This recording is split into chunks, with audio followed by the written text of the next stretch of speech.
In this video, we're going to go over a bunch of tips for King Arthur Legends Rise meant for beginners. Thanks to King Arthur for sponsoring this video. They asked me to make a juicy guide for beginners, so if you're starting an adventure in this game, you can have a great time. So let's not waste any time and start with tip number 1 on the list right away. When you're in combat, you might think that you're locked to a target, but you can in fact easily swap between targets by just clicking on the target. Useful for if you want to take out weaker targets first, for example, or targets that are weak to a particular type of elemental damage, as indicated by the percentages shown above the enemy's head, to afterwards focus on the boss. And you might think that you can't swap between targets because the targeting will tend to prioritize the boss. On the topic of bosses, however, you'll have a bunch of icons under their HP bar. Hover over them to see what they can do, but when you see the little gray icon, you can additionally click on that too to see what kind of passives they have in store for you. This type of information can be really useful to see what you can anticipate in the upcoming turns, as this is a turn-based combat game, so you'll have to accordingly strategize. The game has a good set of easy to follow tutorials to make you understand combat that I would highly recommend to go one by one.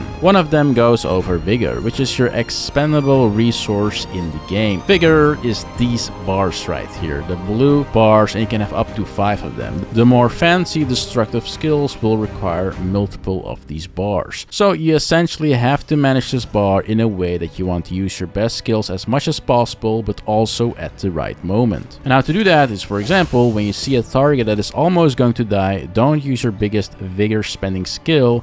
No, rather use your number 1 skill. This is technically going to be your weakest skill, but it will do the job most of the time on targets that are going to die anyways. But more importantly, this skill will also give you 1 vigor extra when used. Then in addition to that, you get a bar of vigor back every single turn. So this way you can get 2 bars back for the next turn, and it's a very efficient way to manage your vigor. Aside from that, you of course do not want to use your strongest skills on the weaker targets, but instead give them the right priority, but also build up more vigor when needed, like say in a turn when you're prepping for the next turn due to your team buffing up. Which then brings me to the next subject matter, and that's making your team. So the easiest way of getting new heroes and characters in King Arthur Legends Rise is by summoning at Lake Avalon. There are a lot of different types of characters and heroes that you can get from these summons, from different rarities as well, going from common to uncommon to rare to ultimately legendary. Higher rarity heroes will generally have a more impressive kit, so there's also a collecting aspect to the game,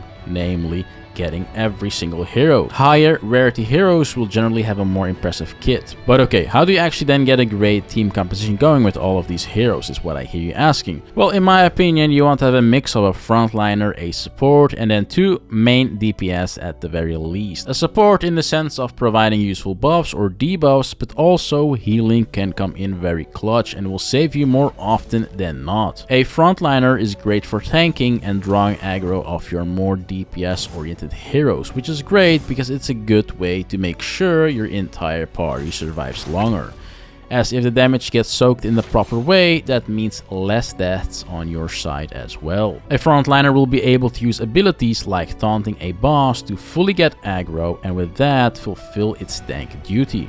Very useful to save your more squishy DPS, for example. DPS then, you can be anything you want. A combination of both ranged and melee skills, as well as AoE and single target skills to accommodate for the various combat scenarios, like when you're fighting a group of mobs or when you're fighting a boss specifically. Of course, when you've killed the mobs surrounding a boss and you then accordingly want to nuke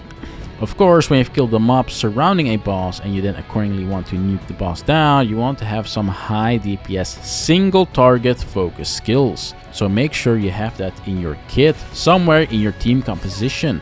While otherwise, when you're fighting multiple enemies at the same time, you want to have some good AoE skills in the group to make sure you can take down multiple enemies more efficiently at the same time. So a good combination of the various types of damaging abilities will be very useful and pretty much mandatory. What's also very useful is to have at least a good spread of the different elementals covered. As you can see here, you can have advantage or disadvantage versus targets depending on the type of elemental that you're using. When you saturate your team with the different elemental aspects as indicated by these colorful icons indicating the element, you then have a great coverage for a lot of different combat scenarios where you can utilize your advantage of having all the elementals covered in your team composition, and you can very easily see these advantages or disadvantages in combat by looking at the percentage number above the enemy's head. If it's positive, you have an advantage. If it's negative, you are at a disadvantage with that type of element. And there are more of these types of small details that can really pull you ahead in combat, such as the weather. Again, on the party draft screen, you can see what type of weather you can expect, as well as which hero will benefit from that weather. Basically, if it's sunny and your hero is a fighter that gets benefits from sunny weather, you can get a bunch of extra very useful bonuses,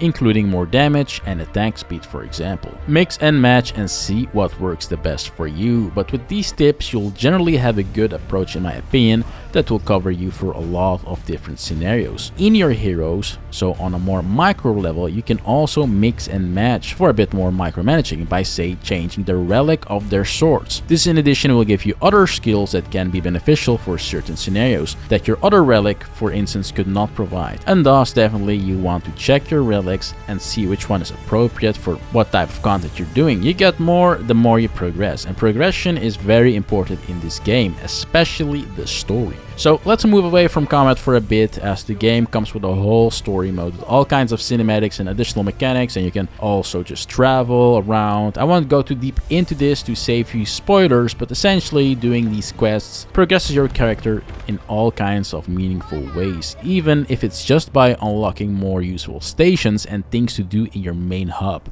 like crafting, relic upgrades and keepsakes, but also by giving you rewards, resources and leveling up your heroes. So you definitely do want to prioritize the story mode as much as possible. There's also an adventure mode in the game, which I would say to give it a lower priority compared to the story mode, as you will want to focus on it only when it's required to upgrade your castle. Once you finish the first chapter, you will unlock dungeons, which are great as they will be an external source of farming resources, but also will give you the opportunity to quickly get new heroes that you build by summoning up to level if you want to try them out in your team comp. It is a very solid strategy to test out new team compositions. Walking around can be then done in various ways, either with a typical circular drag mechanic or with WASD if you are playing with a keyboard, which is useful to know when going from A to B, in line with making things more efficient during encounters that are not that spectacular and are just needed to, say, go to the next point of interest. You can speed these up as well as let the AI fight for you with these two options in the top right corner. It's kind of nice if you want to take a break but still progress at the same time, or if you just want to test out some new team comps, or if you just want to skip some boring general mobs that are attacking you. But for the main fights and the more intensive enemies, you will definitely have to do this yourself, as it can be quite challenging. You can also disable boss animations or make them show only for the first interaction, as sometimes you might get stuck on a boss for a little bit and you don't want to see their face every single time.